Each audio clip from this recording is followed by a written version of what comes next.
함께 말씀 보도록 하겠습니다. 열왕기하 13장 14절부터 25절 마지막까지입니다. 봉독해 드리도록 하겠습니다. 말씀 잘 헤아려 주시면 감사하겠습니다.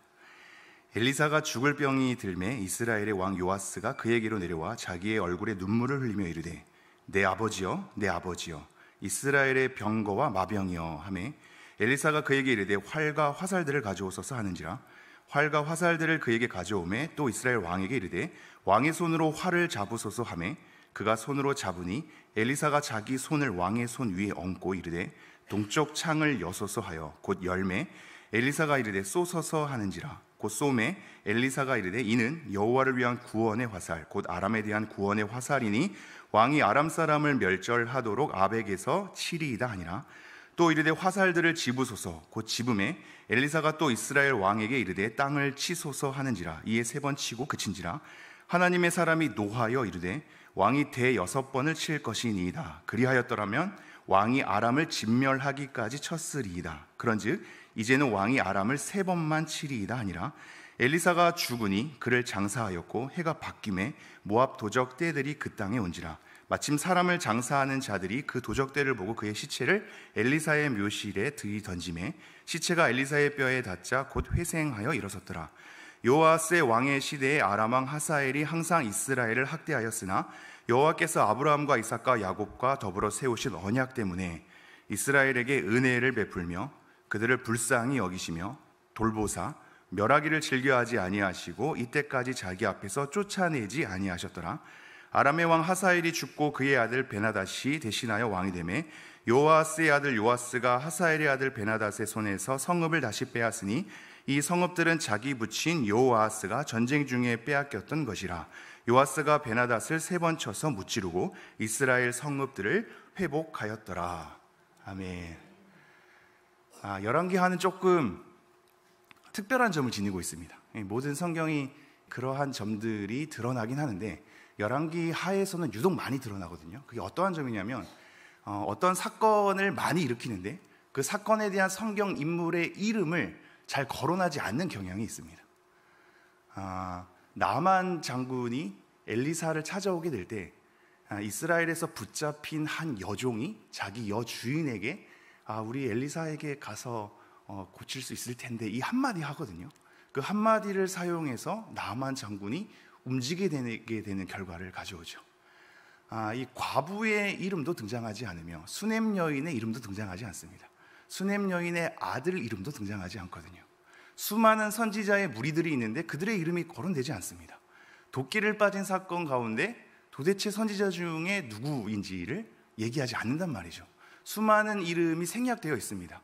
성경에서 사람의 이름이 생략될 때에는 그 사람 자체를 주목하는 게 아니라 사건을 주목하게 하려 함이거든요. 그 사건을 부각시키는 것으로 그 이야기를 펼쳐나가고 있단 말입니다. 그런데 우리는 한 가지 생각을 하게 되죠. 이름이 거론되지 않은, 즉 유명하지 않는, 잘 모르는 저기 저편의 어딘가에서 그냥 살다가 죽을 수 있는 아무 흔적조차도, 아무런 그 사람의 삶과 역사조차도 우리가 잘 알 수 없는 그런 구석구석에 하나님께서 찾아다니면서 하나님의 일을 이루어내시며 하나님의 역사를 펼쳐간다는 사실입니다. 우리도 이렇게 모여있지만 서로의 삶을 잘 모르지 않습니까? 그래서 그 사람을 통해서 어떻게 역사하는지 모르는데 하나님은 이름이 거론되지 않는 그 사람의 삶조차도 사용하여서 여러 가지 역사를 펼쳐내거든요. 이 수많은 보이지 않는 구석구석에서 하나님은 하나님의 일들을 일으키시며 하나님의 역사를 만들어갑니다. 그런 측면에서 본다면 열왕기하 13장에 펼쳐지는 내용이 참으로 의미가 있습니다. 왜냐하면 13장에 드디어 오늘 본문부터 엘리사가 다시 등장하거든요. 근데 이 엘리사는 앞서서 수많은 기적과 수많은 놀라운 일을 행하지만 10장부터 등장하지 않습니다. 10장부터는 예후가 수많은 사람들을 죽이며 왕위를 찬탈하며 여러 가지 일들, 아합의 자녀들을 죽이며 아시아의 자녀들을 죽이며 수많은 학살을 자행하거든요. 그러면서 그들을, 그 악한 무리들을 심판하는 하나의 도구로 활용이 되죠. 하나님이 잘 등장하지도 않고 선지자가 뭐라고 거론하지도 않는데 예후는 그 일들을 처리해냅니다. 그리고 나서 어떤 일이 일어나냐면 여전히 엘리사는 등장하지 않는데 여호야다가 일어납니다. 선지자가 없는 상황 가운데 제사장이 일어난단 말입니다. 그리고 요아스가 일어납니다. 율법책을 또 발견하게 되지 않습니까? 이게 참 재미난 부분인데요. 선지자가 등장하지 않아서 하나님의 말씀을 대변받지 못할 때 어느 순간 율법책을 발견하게 되면서 그 율법책으로 하여금 하나님 앞에 엎드리게 합니다. 의미 있지 않습니까? 네. 우리가 그토록 막 하나님의 음성 듣고 싶은데 말씀으로 다시 돌아가듯이 말입니다. 이게 굉장히 의미가 있는 게 선지자의 부재는 하나님의 부재를 의미하지 않습니다. 선지자가 없다고 하나님께서 없는 것이 아닙니다. 하나님은 이름 모를 누군가를 통해서도 계속 일하고 있고 선지자가 활동하지 않으니 제사장을 움직이기도 하고 왕을 움직이기도 하며 하나님의 말씀을 대변하는 선지자가 없으니 율법책을 발견하여서 하나님께로 돌아오게 하신단 말입니다. 하나님은 우리가 알지 못하는 방식으로 전혀 가늠할 수 없는 상황 가운데 전혀 알지 못하는 무리들로 하여금 움직여서 하나님의 역사를 만들어내곤 합니다. 그리고 오늘 본문에선 재미난 두 지점을 우리에게 알려줍니다. 그 첫 번째가 본문으로 돌아오면요 14절에 엘리사가 죽을 병이 들매 이렇게 되어 있죠. 엘리사가 죽을 병이 듭니다. 그리고 20절에 보면 엘리사가 죽으니 이렇게 되어 있습니다. 앞서서 선지자의 부재가 하나님의 부재를 의미하지 않는다. 여러 가지 놀라운 사람들이 일어나지 않아도 하나님은 하나님의 일을 여러 사람들을 통해서 여러 이름 모를 사람들을 통해서 역사하고 계셨다 이렇게 얘기를 했습니다. 근데 이 엘리사가 죽을 병이 든 거를 굳이 거론한단 말이죠. 우리가 사실 다 알고 있지 않습니까? 이 죽을 병은 긍정적으로 생각될 수 있는 요소가 전혀 아닐 수 있음을요. 이 병이 걸렸다는 것 자체만으로 우리에게 뭔가 마음의 위축감을 주거든요. 뭔가 내가 신앙생활에 있어서 뭔가 열심히 하지 않아서 그런가? 기도를 더 안 해서 그런가? 하나님께서 날 사랑한다면, 하나님께서 내 삶 가운데 역사하신다면 이런 병을 안 주시고 건강을 주셔야 되지 않나? 이런 은연의 마음이 우리에게 다 있단 말이죠. 근데 뭐라고 얘기하냐면 엘리사도 죽을 병에 걸립니다. 의미가 있죠. 엘리사도 죽을 병으로 죽는단 말입니다. 엘리야는 승천을 하는데 자기 스승은 승천하지 않습니까? 살아서. 자기도 그렇게 승천하고 싶지 않았겠습니까? 근데 엘리사의 삶은 죽을 병을 마주하는 거거든요. 이 죽을 병에 대한 모든 신앙적 인식이 뭔가 내가 죄를 저질러서 형벌을 받는 것이 아닌가? 뭔가 잘못해서 아닌가? 이런 의식이 이 성경의 시대에도 팽배했기 때문에 날 때부터 소경된 자를 가지고 저게 저 사람의 죄 때문입니까? 부모의 죄 때문입니까?를 예수님께 묻게 되거든요. 그 의식에서 벗어나지를 못하는 거죠. 그러나 하나님의 사람도, 놀라운 기적을 일으키는 사람도 죽을 병에 걸릴 수 있다. 이것을 우리에게 얘기하고 있습니다. 그리고 엘리사는 결국 죽음을 맞이한다. 근데 오늘 본문이 가지는 특이점은 뭐냐면요, 그 죽을 병 가운데서도 하나님은 역사하신다. 엘리사가 죽는데 그 죽음 이후에도 하나님은 역사하신다 이겁니다. 선지자의 부재가 하나님의 부재를 말하는 것은 아니라고 했습니다. 죽을 병이 하나님의 부재를 말하지 않습니다. 엘리사의 죽음이 하나님의 일하심의 그침을 말하지 않습니다.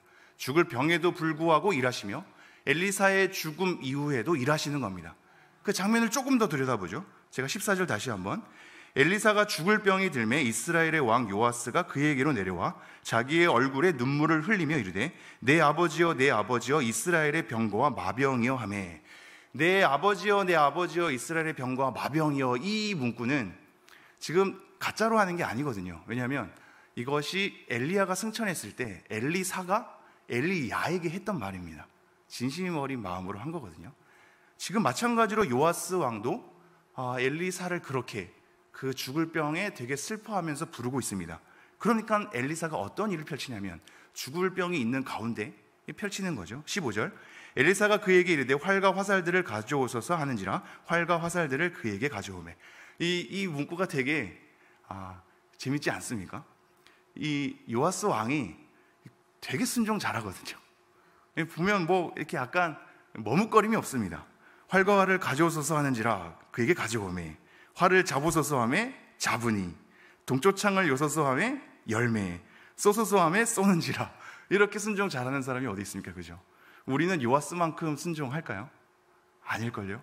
토를 달고 저항하거나 의문을 품고 조금 침묵하거나 하겠죠. 근데 바로바로 즉각 순종하거든요. 18절에도 화살들을 집으소서 곧 집음에 땅을 치소서 3번 친지라 이렇게 되죠. 너무 순종 잘하는 것 같은데 나중에 엘리사가 분노합니다. 3번을 치는 것 때문에 분노하거든요. 6번을 쳐야 하는데 3번 친 것 때문에 분노합니다. 근데 이 분노가 이해가 되시는지요? 아니, 하라는 대로 다 하지 않았습니까? 집으라니까 집고, 쏘라니까 쏘고, 동쪽창 열라니까 열고, 다시 화살도 집고, 치라니까 치고. 굉장히 순종 잘하는데 분노하는 엘리사의 마음이 이해가 안 됩니다. 그런데 한 가지 힌트를 우리가 알 수 있죠. 그게 뭐냐면 17절 마지막에 보면 곧 아람에 대한 구원의 화살이니 왕이 아람 사람을 멸절하도록 아벡에서 치리이다 하는지라.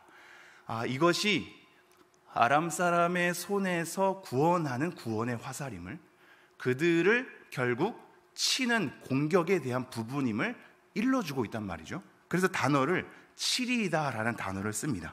그런데 18절에 땅을 치소서라고 얘기하고 있거든요. 이게 동일한 단어거든요. 그러니까 사실 이 요아스는 앞서서 아람 왕을 치는 것에 대해서 충분히 인지할 수 있는 상황에 땅을 치소서라는 명령을 받고 있죠. 그럼 이것은 땅을 치는 이 지금 상황은 이 아람 왕에 대한 전쟁과 더불어 구원과 관련해서 연결되는 것이다를 충분히 인식할 수 있었을 거란 말입니다. 그러니까 엘리사가 화를 내지요. 그런데 한 단계 더 나가서 딴지를 걸어보지요.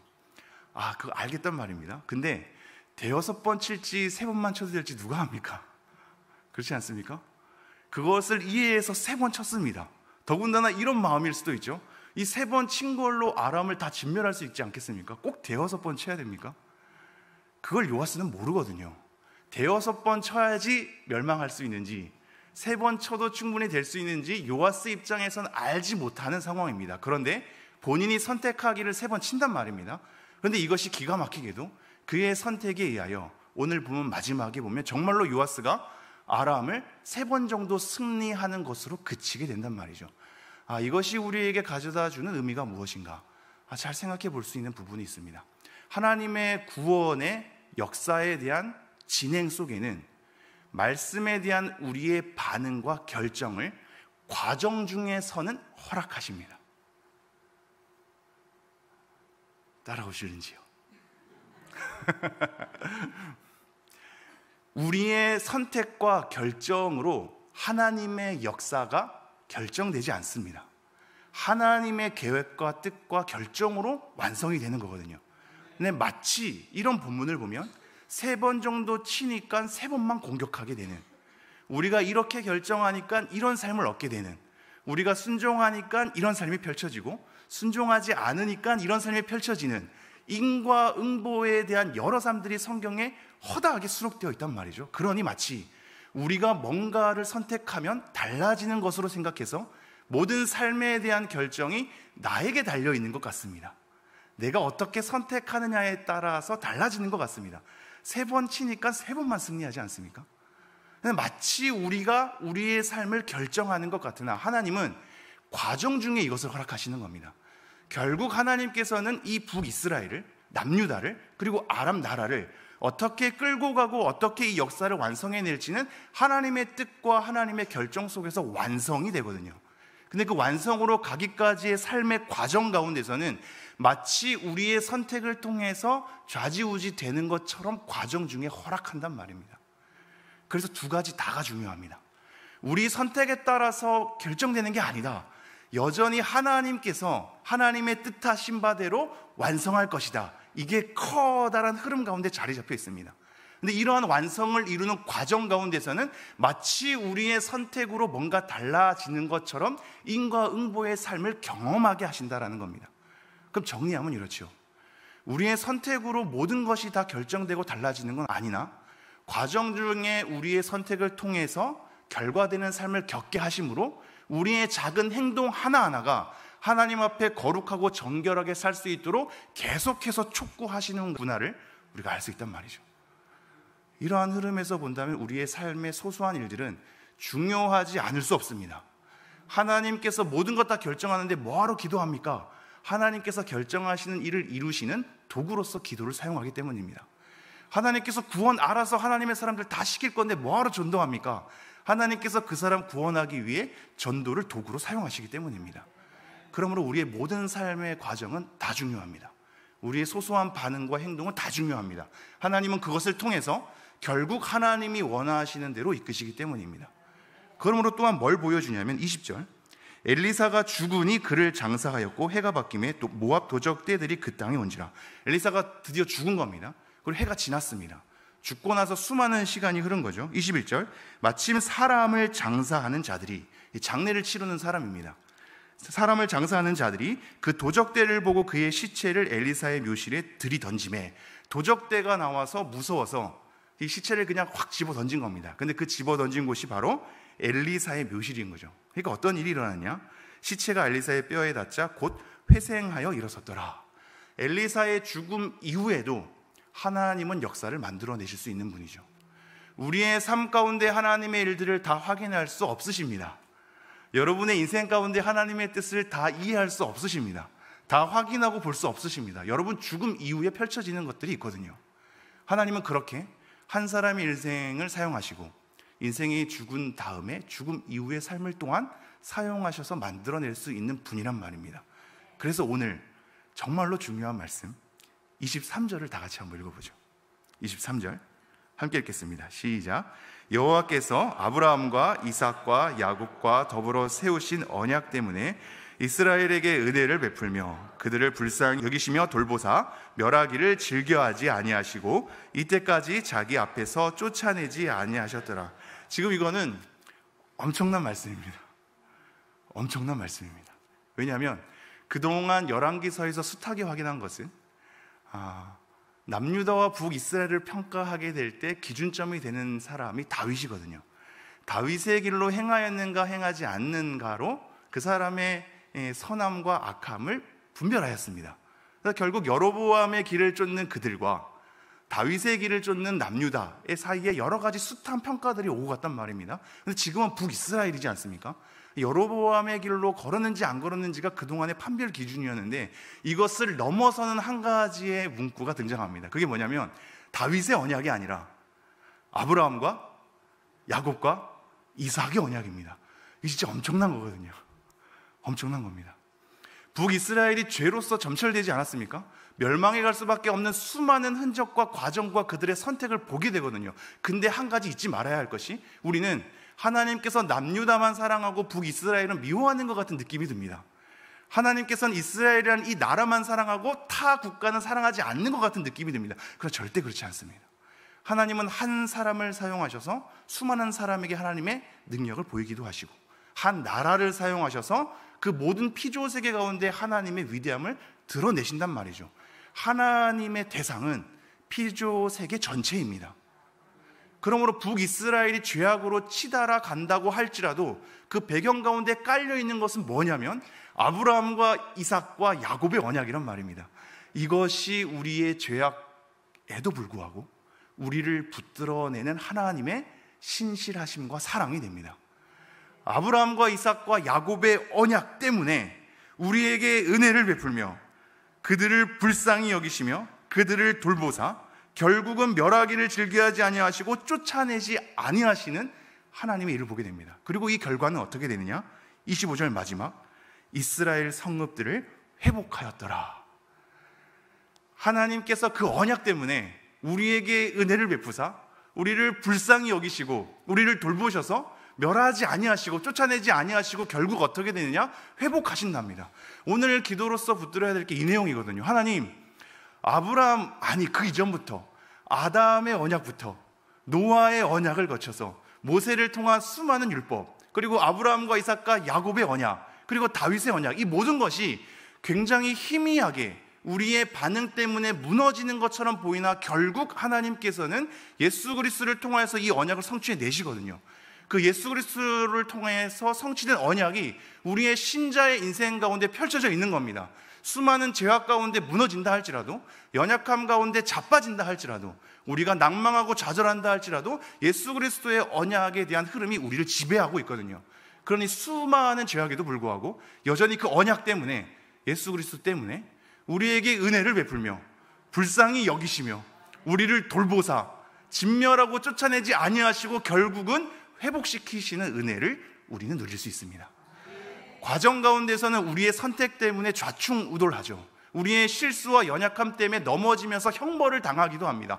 과정 가운데는 그럴 수 있습니다. 그러나 결국은 하나님은 하나님의 신실하심을, 하나님의 언약 때문에, 하나님의 열심 때문에, 하나님의 그 은혜와 자비 때문에 다시 한번 우리에게 은혜를 베푸사 불쌍히 여기시며 우리를 돌보시며 우리를 진멸하거나 쫓아내지 아니하시며 결국은 회복시킬 것입니다. 이런 하나님의 은혜를 생각하며 오늘도 하나님의 은혜를 구하고, 오늘도 하나님께서 우리를 불쌍히 여겨주시기를, 우리를 돌봐주시기를, 우리를 결국 회복시켜 주시기를 기도하는 우리 모두가 되었으면 좋겠습니다. 기도하겠습니다. 하나님, 오늘도 다시 한번 주님의 언약을 붙들며 나아갑니다. 우리 성도님들 여러 가지 삶 때문에 넘어질 때도 많고 실망할 때도 많고 정말로 작은 일 때문에 예민해지기도 하고 그것 때문에 화가 나서 우리의 삶을 업게 되기도 하고, 그러한 연약함 때문에 실망이 돼서 기도조차도, 말씀조차도 읽기 싫으며 예배하기도 싫을 때가 얼마나 많은지 우리가 그 모든 삶을 정말 경험하면서 가고 있습니다. 그러나 하나님, 이러한 우리의 연약함보다도 크신 하나님의 언약의 신실하심 때문에 우리는 다시 한번 일어설 수 있나이다. 오늘도 우리에게 은혜를 베풀어 주시고 우리를 다시 한번 불쌍히 여겨주시며 우리를 돌보시사 결국 회복시키시는 하나님의 은혜를 맛볼 수 있도록 우리에게 역사하여 주시옵소서. 이 모든 말씀 우리 주 예수 그리스도 이름으로 기도합니다. 아멘. 개인 기도하시고 돌아가겠습니다.